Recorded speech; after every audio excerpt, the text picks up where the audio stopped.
Amém? Levante a sua Bíblia, por favor, vamos fazer a nossa declaração. Esta é a minha Bíblia.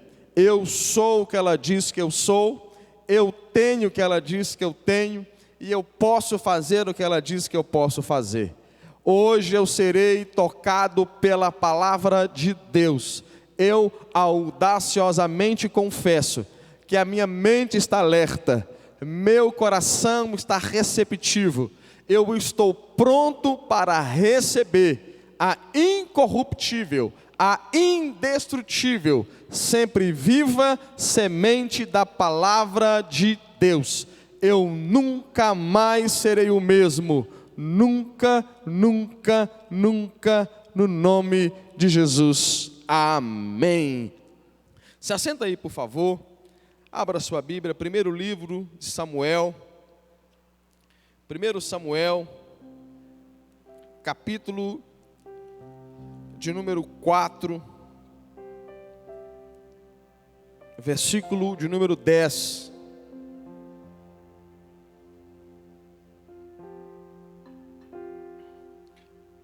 Primeiro Samuel, capítulo 4, verso 10.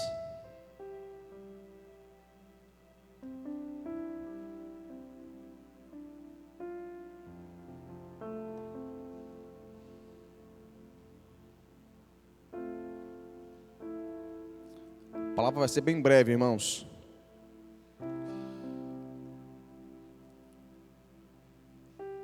Quando o pastor fala que vai ser breve, nunca é, né, irmãos? Estou brincando. 1 Samuel 4:10 diz assim: Então pelejaram os filisteus, Israel foi derrotado, e cada um fugiu para a sua tenda. Foi grande a derrota, pois foram mortos de Israel 30.000 homens de pé. Foi tomada a arca de Deus, e mortos os 2 filhos de Eli, Ofni e Finéias. Pai, fale conosco, Senhor. Ó Deus, conceda-nos espírito de sabedoria e de revelação no pleno conhecimento do Senhor. Ilumine os olhos do nosso entendimento. Ó Deus, que essa não seja uma palavra persuasiva de sabedoria humana, mas em demonstração de espírito e de poder. Fale conosco, goteja a tua palavra sobre nós como chuva. Ó Deus, que os teus pensamentos, que são mais altos que os nossos, sejam comunicados sobre nós, para a glória do Senhor, Pai. Que ao término desse culto estejamos melhores que quando nós entramos aqui, no nome precioso de Jesus. Amém. Esse texto toca muito o meu coração, irmãos. E o contexto aqui é uma guerra, uma batalha entre os filisteus e Israel. Se você pegar aí o capítulo 4, verso 5, você continuar lendo, você vai perceber que Israel levou a arca da aliança, a arca de Deus. Que a arca é o principal símbolo da presença de Deus entre os homens. Israel levou a arca de Deus para a batalha. Versículo de número 8 e 9, quando os filisteus olharam para a arca e para o brado de vitória que Israel estava dando. Porque quando Israel viu a arca chegando para a frente de batalha, eles começaram a vibrar e celebrar e glorificar a Deus com grande voz, com voz de júbilo. Ao ponto dos filisteus temerem, falar assim: Deus está no meio desse povo. E eles começaram a temer. Olha o verso 8 comigo, verso 8 de 1 Samuel 4. Ai de nós, foi o grito dos filisteus. Quando eles viram a arca, eles disseram: ai de nós, quem nos livrará das mãos desse grandioso Deus? São os deuses que feriram os egípcios com toda sorte de pragas no deserto. Os filisteus temeram: ai de nós, ai de nós, porque esse é o Deus. Aqui ele colocou Deus, lembrando que os filisteus eram politeístas, ele acreditava em vários deuses. Eles não criam na ideia de um Deus só, então eles sempre vão fazer menção de vários deuses. Os deuses de Israel, é por isso que os filisteus falam isso. Só existe um Deus. Israel sempre serviu apenas um Deus. Toda vez que serviam, por exemplo, outro Deus, Deus vinha e condenava. Mas os filhos estão falando assim, são os deuses que venceram os egípcios. Ou seja, eles sabiam da força do Deus de Israel, do poder de Deus de Israel, e os filisteus temeram. Mas diante disso, a voz dos filisteus foi: sede forte, filisteus, porque senão eles vão nos derrotar. Então os filisteus foram para cima de Israel. E o versículo 10 mexe com o meu coração, porque diz que nessa guerra, essa batalha específica, os filisteus vão vencer Israel. Eu fiquei perguntando para o texto, mas a arca de Deus não estava ali? O povo de Israel não estava comemorando vitória, porque a arca de Deus estava no meio da batalha, a presença de Deus estava ali. Isso me faz pregar esse texto: Israel foi derrotado, e foi tomada a arca de Deus, e os mortos os dois filhos de Eli, Ofni e Finéias. E eu comecei a me perguntar sobre a arca de Deus estando ali, e mesmo assim Deus permitir a derrota de Israel. E se você for ver verso 11, a arca é tomada. O problema não estava na arca, o que simbolizava a presença e a manifestação da presença de Deus. Porque do capítulo 5 ao capítulo quase 7, 6, quase 7, a arca vai trazer juízo para os filisteus. Morte, tumores, seriam câncer. Onde a arca era colocada no território filisteu, a arca por si só trazia juízo sobre aquela terra, ao ponto dos filisteus quererem devolver a arca para Israel de novo. Então o problema da derrota não era a arca exerce o mesmo poder, a arca exerce a mesma influência de fé, de poder, de glória, a arca exerce a mesma soberania de Deus. A questão era Israel. E se você ler alguns capítulos, irmãos, anteriores, eu queria que você acompanhasse comigo, nós vamos perceber que o sacerdócio havia se corrompido. É por isso que houve derrota e a arca foi tomada, a presença foi tomada do meio de Israel. E eu queria tomar liberdade, isso aqui são fatos literal, aconteceu isso, mas eu queria pregar num contexto amplo, eu queria pregar sobre os símbolos, eu queria pregar sobre a simbologia que isso representa aqui para nós nos dias de hoje. A arca da presença de Deus foi tomada, e como isso pode acontecer? A relação entre Israel, o sacerdócio, e a arca é que permitiu com que a arca fosse roubada. 1 Samuel, capítulo 2, verso de número 12. Eram, porém, os filhos de Eli, filhos de Belial, e não se importavam com o Senhor. Eles eram filhos de Belial. A Bíblia NVI, Nova Versão Internacional, colocou a palavra Belial como ímpio. Eles eram ímpios. Olha só, o sacerdote vivia uma vida ímpia, uma vida corrompida. A palavra aqui, que vem do hebraico, Belial, ela seria a palavra imprestável. Esses homens eram o sacerdócio de Deus. Era o sacerdócio que conduzia a arca.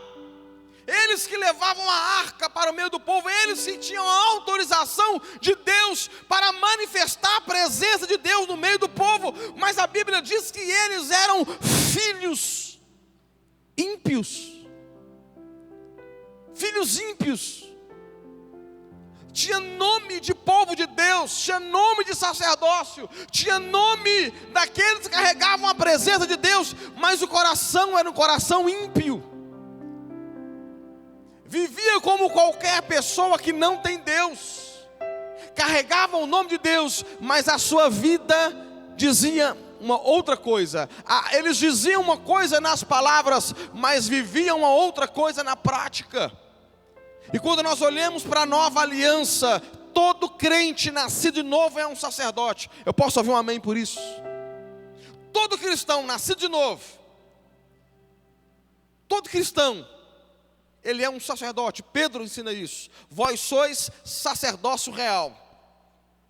Todos aqui são não só o pastor, todos aqui somos sacerdote. Você é um sacerdote.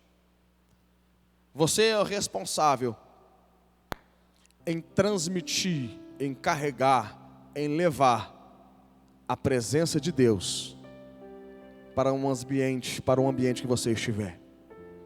É por isso que onde você chega, ou onde você chegar, você tem um poder de tocar um ambiente com a presença de Deus. Eu já vi testemunhos, pessoas me contaram: pastor, eu tenho um testemunho, eu cheguei num lugar e alguém falou assim: nossa, quando você chegou eu senti uma paz. Alguém já viveu essa experiência aqui? Alguém que chegar e falar assim: poxa, você é da igreja? Você é evangélico? A pessoa: sim, mas como que você sabe disso?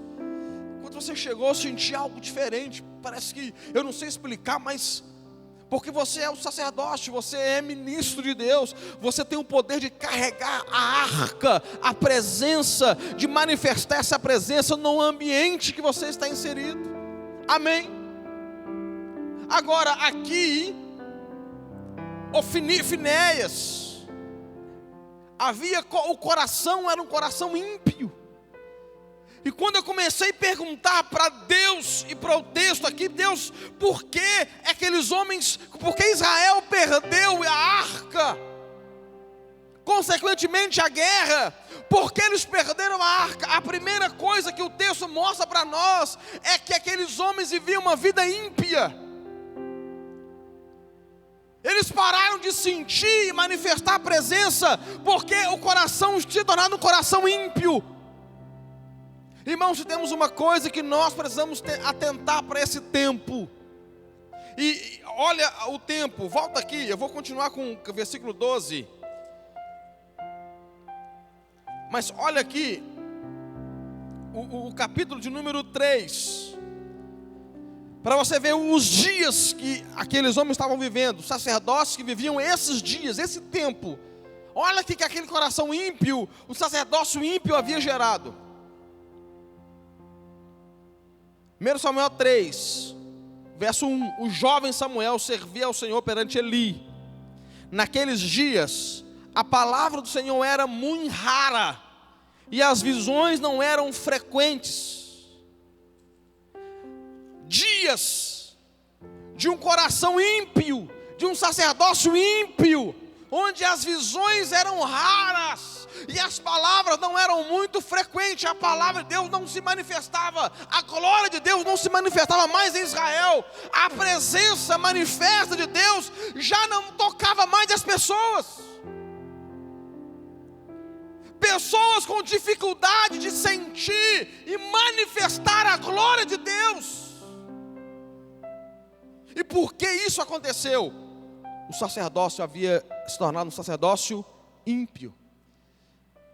E talvez, eu vou voltar para o verso 12, talvez o grande desafio dos cristãos desse tempo, de tanta frieza espiritual, de tanta apostasia, de tanta pessoa se desviando do evangelho, uma se desviando indo para o mundo, outras se desviando e trazendo o mundo para a igreja. Alguns se perdendo lá de fora, outros se perdendo lá de dentro. Outros como Atos capítulo 20, verso 9. Outros como Eutico, sentado em cima do muro, aliás, sentado em cima da janela, não sabe se olha para dentro ou se olha para fora. Num tempo onde a frieza espiritual tem tomado conta, o grande desafio do nosso coração é não deixar que o nosso coração se torne um coração ímpio. Irmãos, o secularismo nunca entrou tão forte na igreja. O mundanismo nunca tomou tanto o coração dos cristãos como no tempo de hoje. Ímpio, a palavra eram, porém, os filhos de Eli. Eram, porém, os filhos de Eli, filhos de Belial, filhos ímpios. Ao mesmo tempo que eles eram filhos de Eli, e Eli era o sacerdote, eles, ao mesmo tempo que eles tinham uma herança sacerdotal, eles se colocaram debaixo de um filho do sistema mundano, sistema ímpio. Eles serviam tanto a Deus como serviam ao mundo. E nunca o mundanismo, o secularismo, adentrou tão forte o nosso coração. Hoje nós temos uma palavra chamada assim, nada a ver. Hoje nós temos uma palavra assim chamada assim, todo mundo faz. Eu gosto muito de dizer que no inferno vai ter duas filas. A primeira, não tem nada a ver. A segunda, todo mundo faz. Se Sadraque, Mesaque e Abidnego, Daniel 3, se Sadraque, Mesaque e Abidnego fosse fazer o que todo mundo faz, eles haveriam se prostrado diante da estátua de Nabucodonosor. Se Daniel fosse fazer o que todo mundo faz, ele haveria parado de orar no decreto do rei.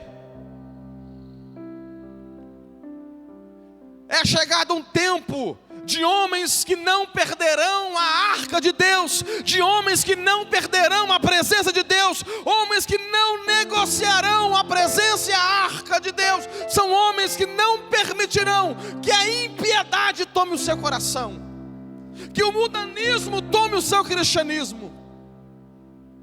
Homens que viverão, Romanos capítulo 12, não vos transformeis, não vos corrompais, não vos amaldeis a esse mundo.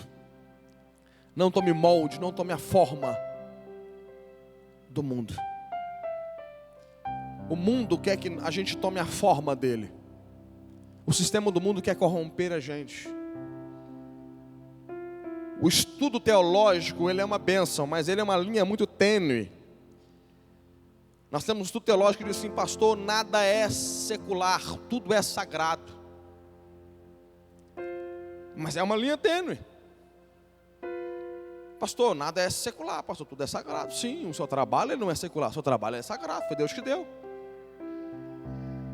As suas atividades fora da igreja não é secular, ela é sagrada, foi Deus que deu. Agora, essa linha tênue, ela é perigosa. Porque tem muita gente que aí começa a viver o quê? Um mundanismo, um secularismo no nome do sagrado. Não, pastor, não tem nada a ver não. O que se faz por fé está feito, pastor.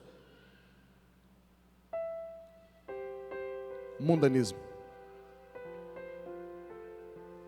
Coisas que nossos pais já haviam vencido, estão sendo colocadas em pauta nos dias de hoje.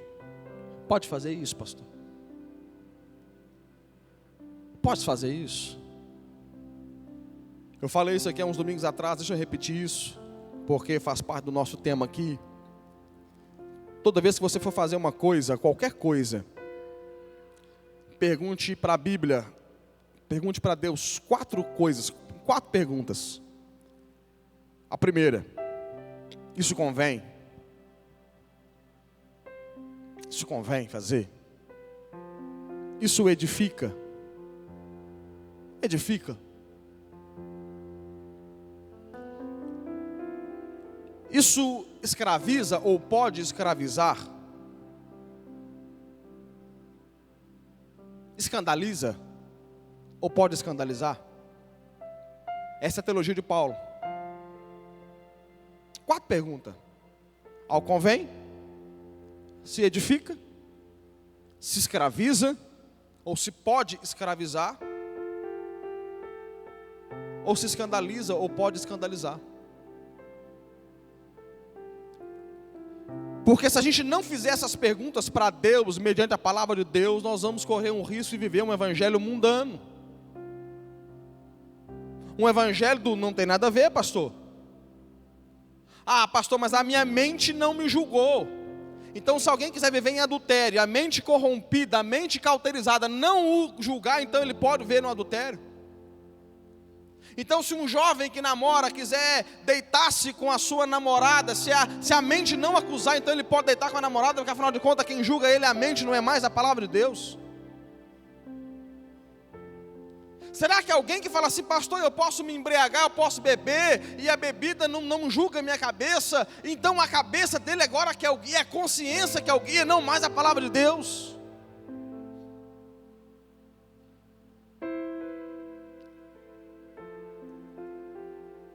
Como pastor, irmãos, eu já fui.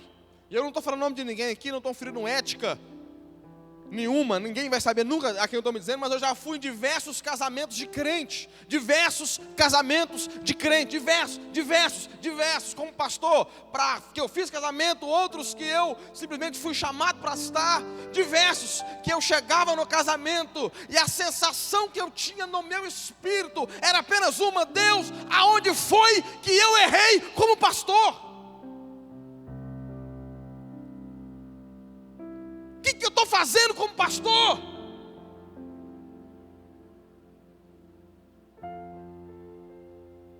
Porque eu não nasci na igreja.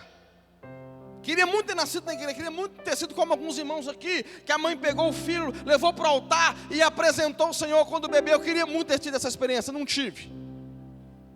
Então eu sei o que é uma festa mundana, eu sei o que é uma festa à base de embriaguez. E você chegar num ambiente onde você acabou de dar a bênção de Deus para o casal, e quando você chega numa festa, não tem nada de Deus lá. Não tem música de Deus, não tem bebida de Deus, não tem atitude de Deus, não tem namoro de Deus, não tem roupa de Deus, não tem nada de Deus no lugar. Nada de Deus. E o coração é assim: Senhor,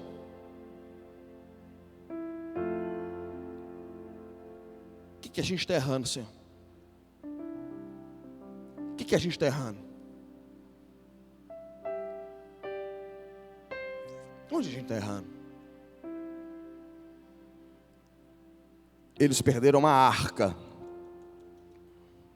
Perderam uma arca. Olha o verso 17. Era, pois, muito grande o pecado desses moços perante o Senhor, porque eles desprezavam a oferta do Senhor. Começaram a brincar com o sagrado.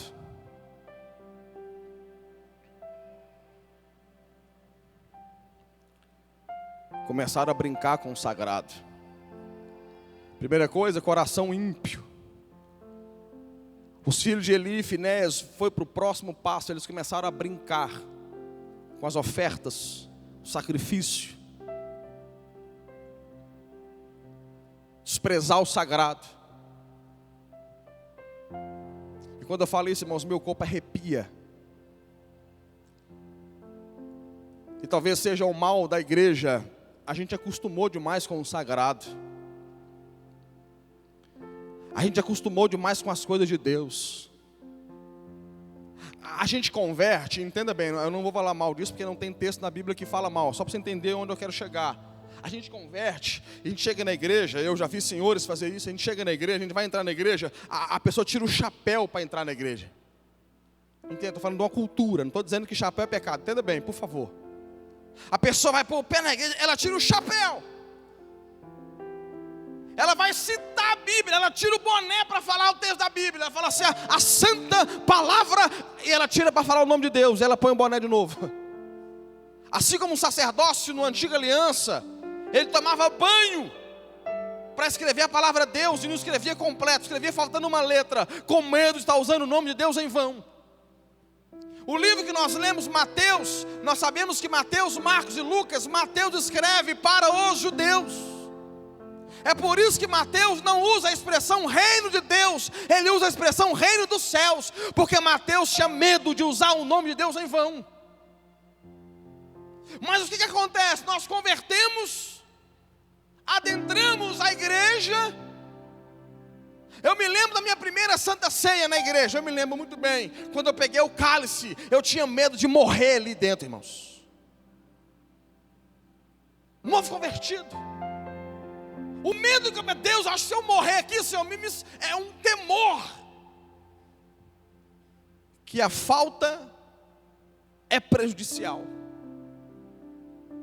O pastor falou assim, quem bebeu sangue indignamente, come e bebe. E eu peguei o cálice e eu falei, Senhor, eu estou te servindo, Senhor, mas se tiver alguma coisa na minha vida, Pai, eu pedi perdão ali, meu coração cheio de temor. E eu falei, Deus, eu vou beber esse negócio aqui, Senhor. Eu não sabia como funcionava direito as coisas, mas o texto que o pastor havia lido dizia para eu ter temor de Deus. Então o temor toma o coração, mas a gente corre o risco de ir acostumando com o sagrado. Acostumando com o sagrado. acostumando com o ambiente. Sabe um risco de filho de crente? É que ele cresce num ambiente, ele pode acostumar demais com o sagrado. Sabe o risco de nós, mais antigos de igreja? É que pode acostumar demais com as coisas de Deus. Quantos obreiros temos aqui? Diga amém. Obreiros, falam amém. Não tem obreiro nenhum na igreja, irmãos? Quando eu falo obreiro, não é o diáconos. Quantos aqui fazem a obra de Deus de alguma forma, ou fora ou dentro da igreja? Diga amém.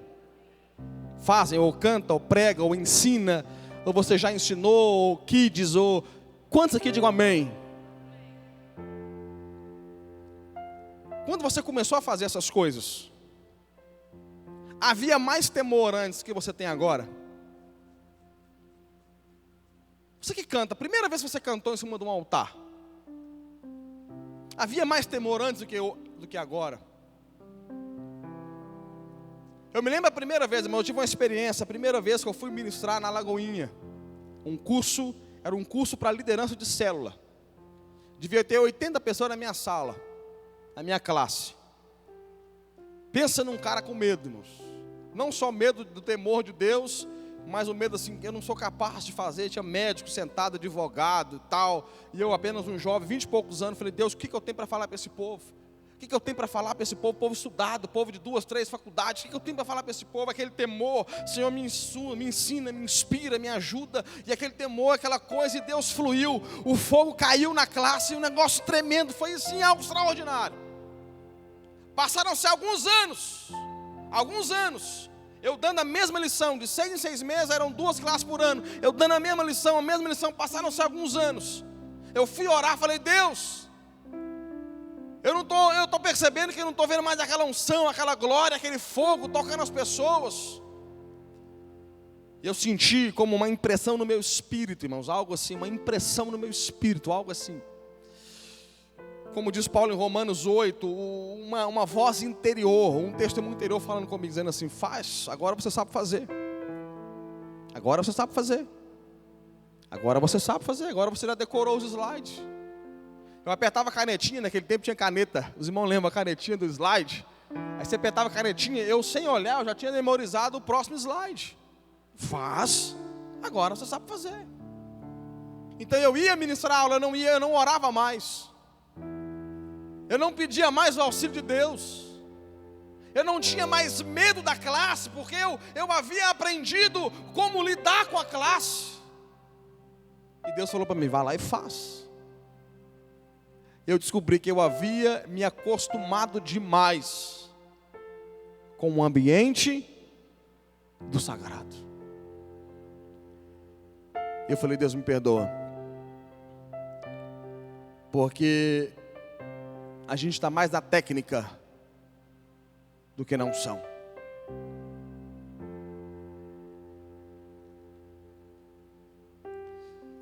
Quem está entendendo isso aqui, diga amém.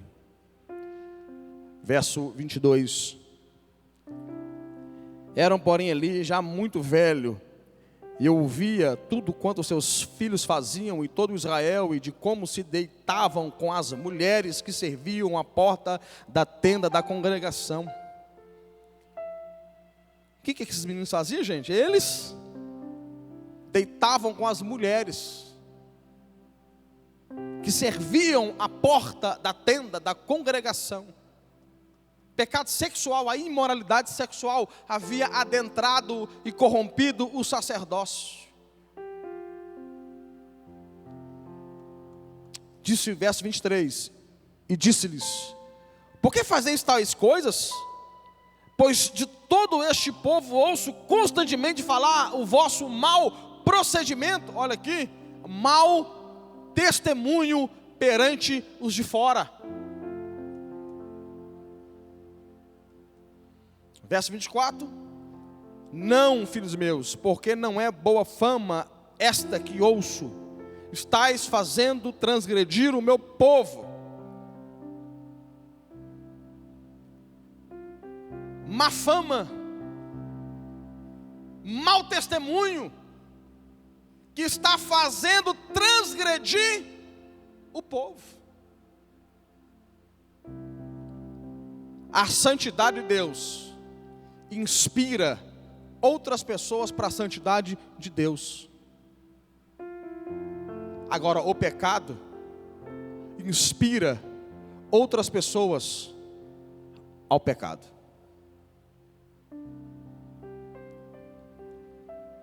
Má fama.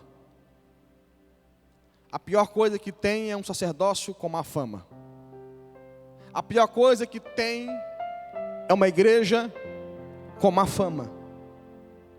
Se você pegar aqui o padrão do Sermão do Monte, Mateus capítulo 5, a Bíblia diz: bem-aventurados sois vós, quando mentindo, disserem todo mal contra vós. Bem-aventurados sois vós, quando mentindo, disserem todo mal contra vós. Bem-aventurados sois vós. Quando alguém mentir e falar mal de você, você é bem-aventurado. Quem falar mal de você precisa estar mentindo. Aí você é bem-aventurado. Agora, o sacerdote da época, o sacerdócio que perdeu a arca, era um sacerdócio que a fama corrompia umas pessoas. Alguém olha e fala assim: a pessoa é crente, mas é pior do que eu. Fulano é crente, mas é pior do que a gente. Inspira outras pessoas. Irmão, você sabia que na Bíblia, leia lá depois, eu não vou entrar nisso. Leia lá, por favor, leia a Bíblia, leia as cartas de Paulo.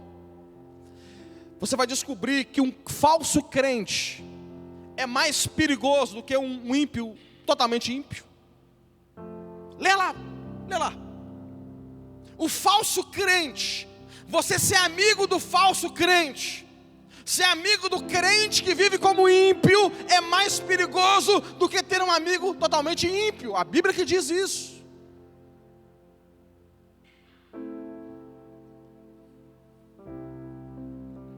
Que você quer ser santo, o falso crente fala assim: não, para que isso? Agora nós estamos na graça. Pô. Vocês estão comigo? Perceba que para eles perderem a arca de Deus, foi um processo. Sabe onde começou esse processo? Coração ímpio.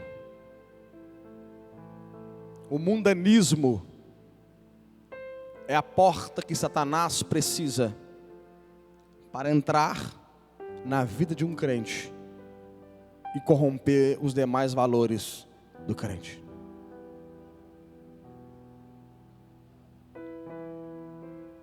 Nossos pais erraram pelo excesso. Essa geração está errando pela falta. Criticávamos os nossos pais, que não tinham metade da informação que nós temos hoje. Não tinha metade da informação que nós temos hoje. Mas eles erraram pelo excesso.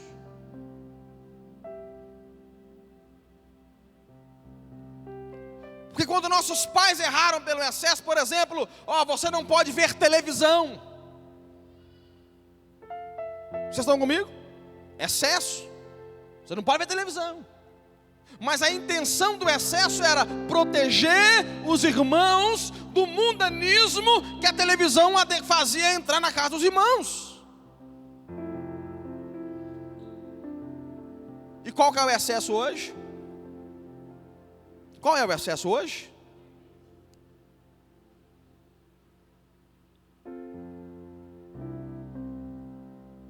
A gente corre o risco de sair de um culto, sair de um monte e ligar a televisão e simplesmente assistir uma cena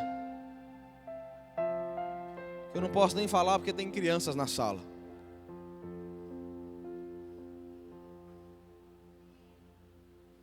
Vocês estão comigo?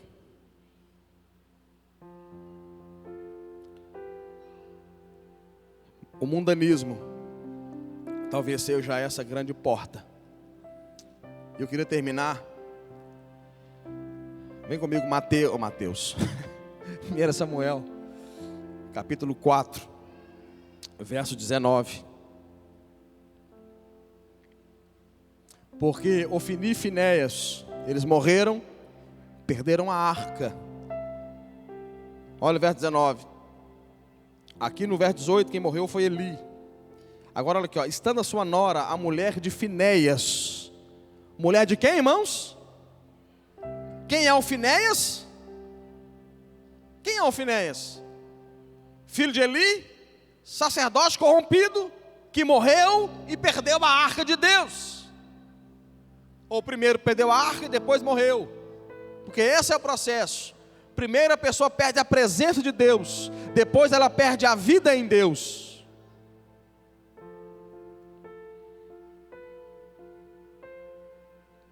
Estando sua nora, a mulher de Finéias, grávida, ela estava grávida. Finéias perdeu a glória, a presença de Deus e ele morreu.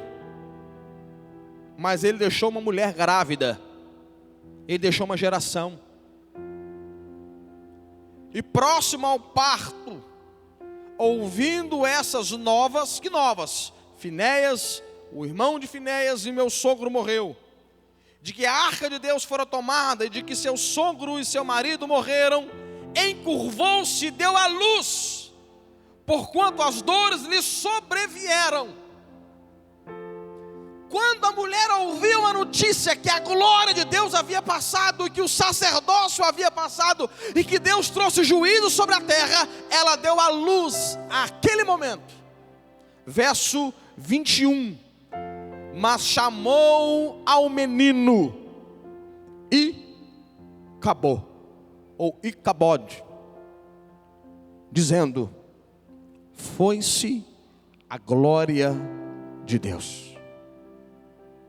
Isso ela disse porque a arca de Deus fora tomada, e por causa de seu sogro e de seu marido.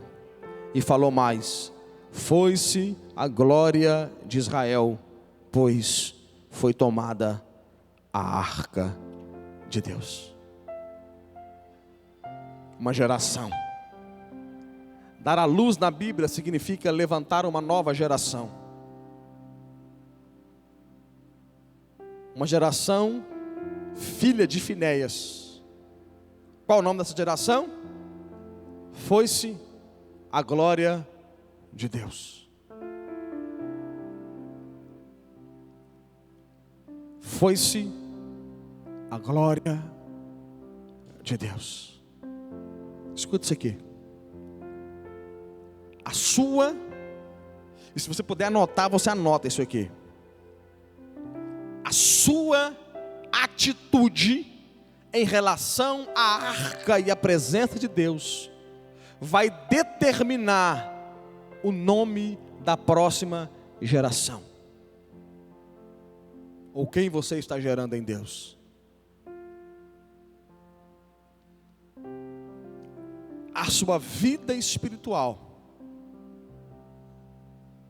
a sua vida espiritual, a sua devoção a Deus vão determinar o nome dos seus filhos espirituais. Lembra de Sansão? Quando Deus chegou para os pais de Sansão e falou assim: você vai dar à luz um filho. A pergunta dos pais de Sansão foi para Deus, foi: Senhor, como eu vou criar o menino? E Deus chegou para a mãe de Sansão e falou assim: você não vai beber bebida forte. Mas quem era nazireu era Sansão, e não a mãe de Sansão. Mas Deus estava dizendo assim: a comida da mãe interfere no filho. Se nós queremos gerar uma próxima geração cheia da glória e da presença de Deus, se nós queremos gerar uma geração que não terá a arca de Deus roubada, tomada, saqueada, nós precisamos nos voltar para Deus. Nós precisamos arrancar o mundanismo do nosso coração.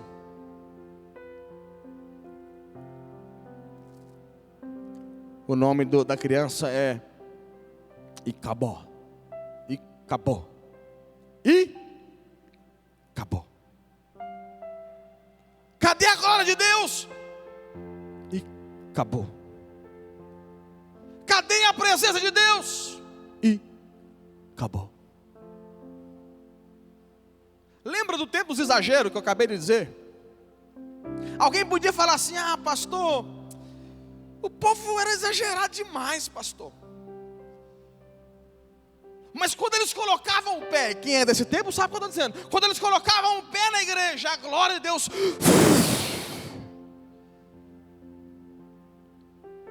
tomava um ambiente.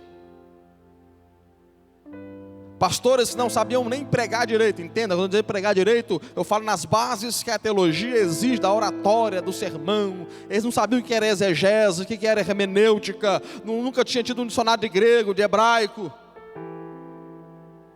Ficava assim: Deus, aleluia, glória a Deus, aleluia, meus irmãos, nessa noite, glória a Deus, aleluia, Deus vai fazer, glória a Deus, aleluia. Mas o fogo vinha aí, tomava um ambiente. Porque eles erravam pelo excesso, não erravam pela falta.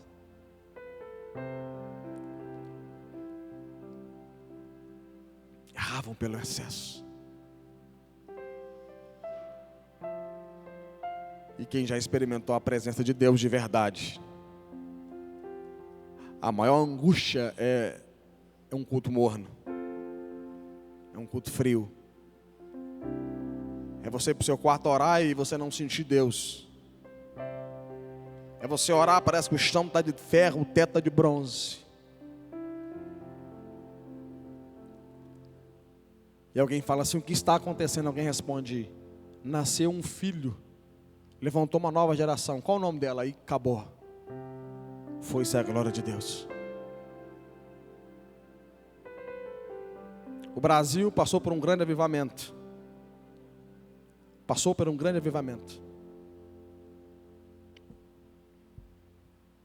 Os crentes mais novos,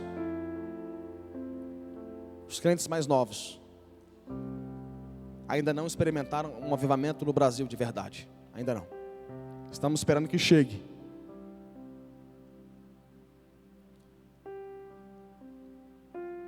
Mas quem experimentou um avivamento genuíno sabe o que eu estou pregando aqui hoje. E cabode. Foi-se a glória de Deus. Fique em pé, por favor.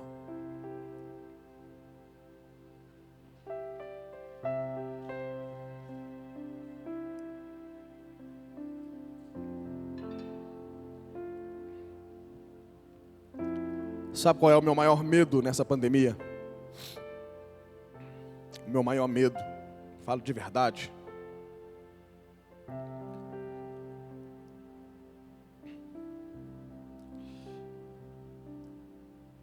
meu maior medo é que depois que a vacina chegar, pessoas tomem vacina, mas percebam o icabode, ou o icabô. Foi-se a glória de Deus. O meu maior medo, e eu estou falando com temor e tremor no meu coração, é que depois que a pandemia passar, algumas pessoas simplesmente percebam o acabou. Foi-se a glória de Deus. Foi-se a presença de Deus.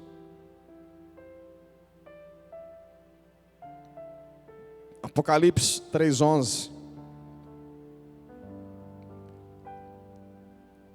Conserva o que tens, para que ninguém tome a sua coroa. Para que ninguém tome a sua coroa. O diabo está de olho na sua arca. O diabo está de olho na sua arca. O diabo está de olho na sua coroa.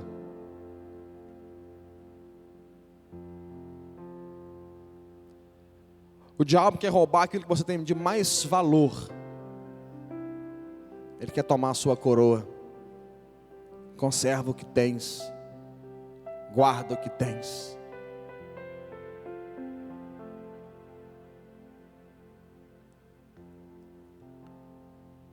para que você não seja um filho de Finéias, com o nome de Icabô. Foi-se a glória de Deus. Você que está em casa nos assistindo aqui, cultuando conosco, você que vai ver esse DVD, esse CD, nem existe mais, né? Vai ver pelo YouTube. Meu maior medo, você que não vem na igreja, meu maior medo é que quando você tiver que voltar, você tenha experimentado um Icabô na sua vida. Foi-se a glória de Deus. Talvez você está aqui hoje e você nunca saiu da igreja, nunca se desviou de ter ido para fora.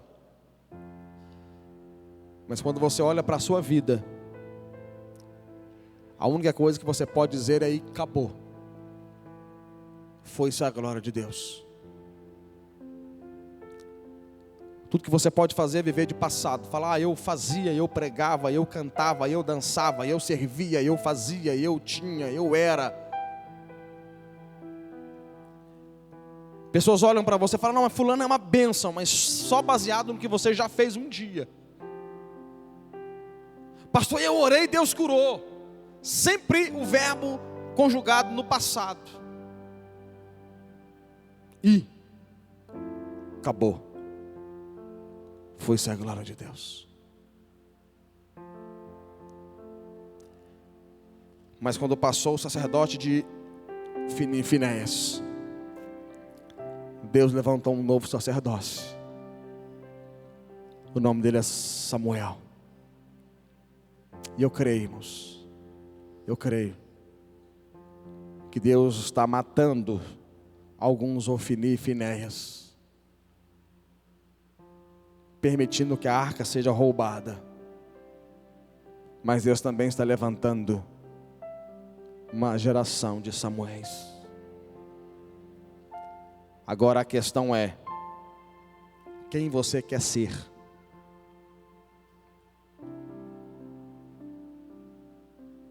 Os filhos de Ofni e Finéias, ou Ofni e Finéias? Ou você quer ser Samuel? Vamos orar. Pai, em nome de Jesus, Senhor.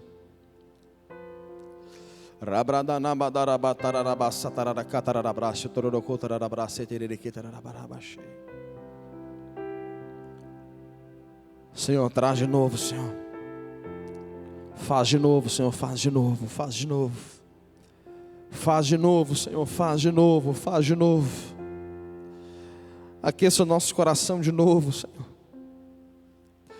Aqueça o nosso coração de novo, Senhor. Aqueça o nosso coração de novo, Senhor. Aqueça o nosso coração de novo, Senhor.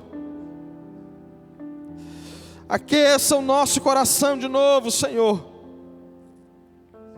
Aqueça o nosso coração de novo, Senhor. Aqueça o nosso coração mais uma vez, Senhor.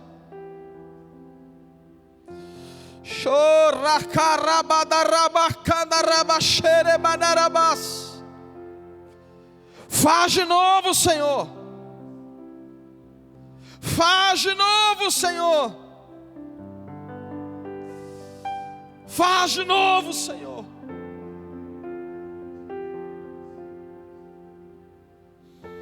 Faz de novo, Senhor.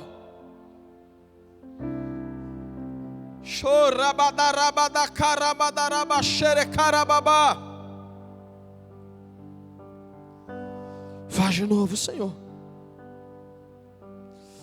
Faz de novo, Senhor. Faz de novo, Senhor. Faz de novo, Senhor. Faz de novo, Senhor, porque se o Senhor não fizer, nós vamos gerar uma geração, nós vamos dar luz a uma geração do Icabô. Se o Senhor não tocar a nossa geração, se o Senhor não tocar os nossos ministros, se o Senhor não incendiar os nossos líderes, nós vamos, ó Pai, dar a luz a um filho de Finéias. acabou. Acabou.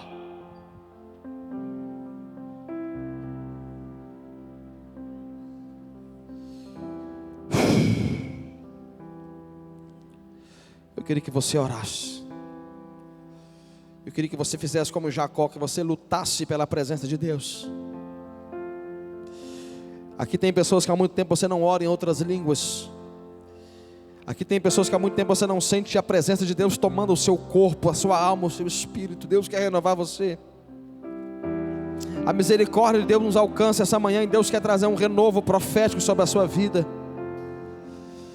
Você que já foi fervoroso, fervorosa, Deus quer renovar a tua vida no espírito. Chorabacai, eu sinto uma unção de renovo sobre esse lugar. Eu sinto uma unção de Deus pegando na sua mão profeticamente, colocando você em pé.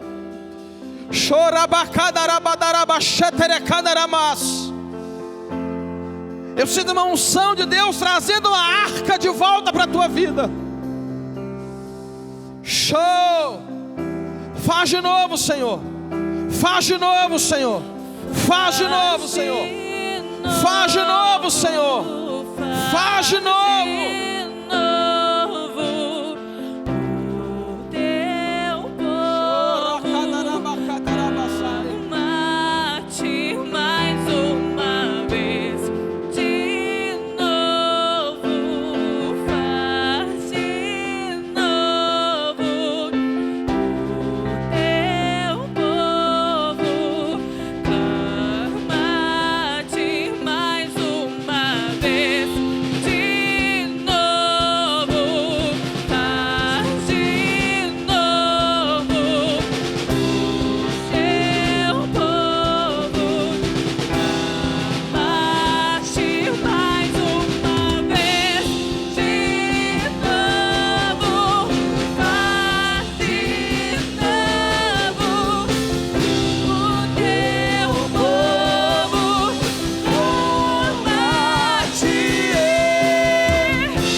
Aleluia, Senhor.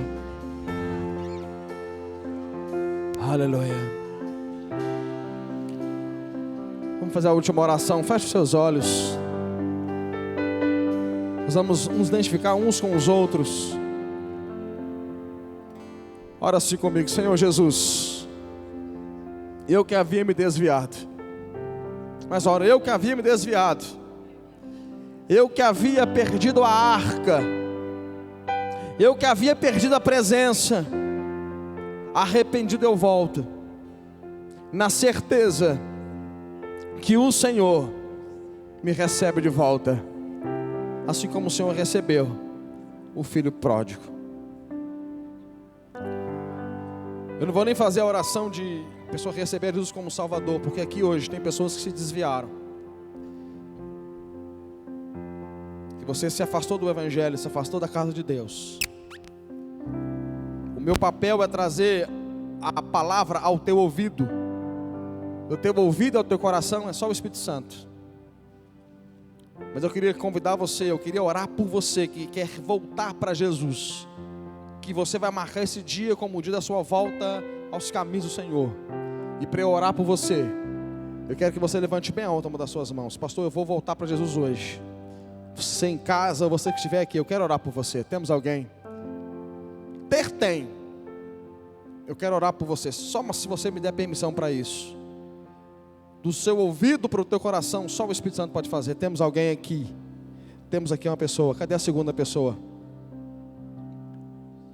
Em casa, se você tomar essa decisão, eu quero que você envie para nós um WhatsApp, ou ligue para nós no telefone que vai aparecer aí agora. Temos mais alguém? Acenda a luz aí, por favor, irmã. Tá bom. Temos mais alguém? Meu irmão, vem aqui à frente, por favor. Deixa eu orar com você aqui. Deixa eu orar com você.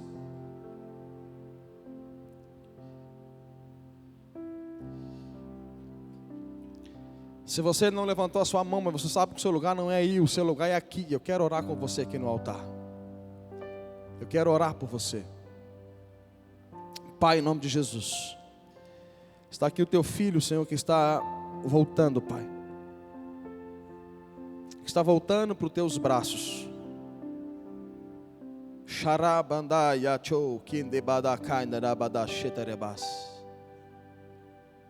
Deus, profeticamente, eu quero que restitui tudo aquilo que o inimigo levou. 7 vezes mais.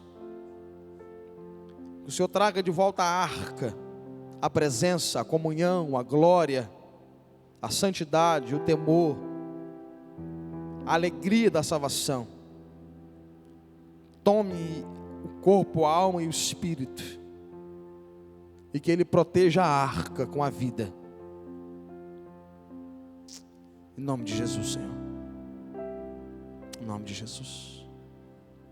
Meu irmão, a palavra diz que quando o filho voltou para casa, Deus fez uma grande festa. Está em Lucas capítulo 15. E se os céus estão fazendo uma festa para te receber, nós aqui também queremos fazer uma festa para receber você. Por isso eu vou contar de 1 até 3 e pedir para que você vire, para que você conheça a sua nova família. Amém? 1, 2, 3, vire por favor.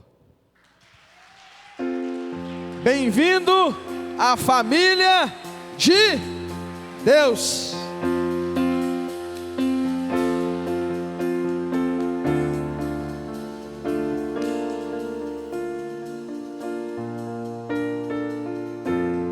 Aleluia. Vamos embora, irmãos. Deus abençoe você, a sua casa. Levante a sua mão. Que a graça do Senhor Deus, o Pai, a comunhão do Filho e a consolação do Espírito esteja na sua vida, não só hoje, mas para todo sempre. Vá em paz. Deus te abençoe. Em nome precioso de Jesus.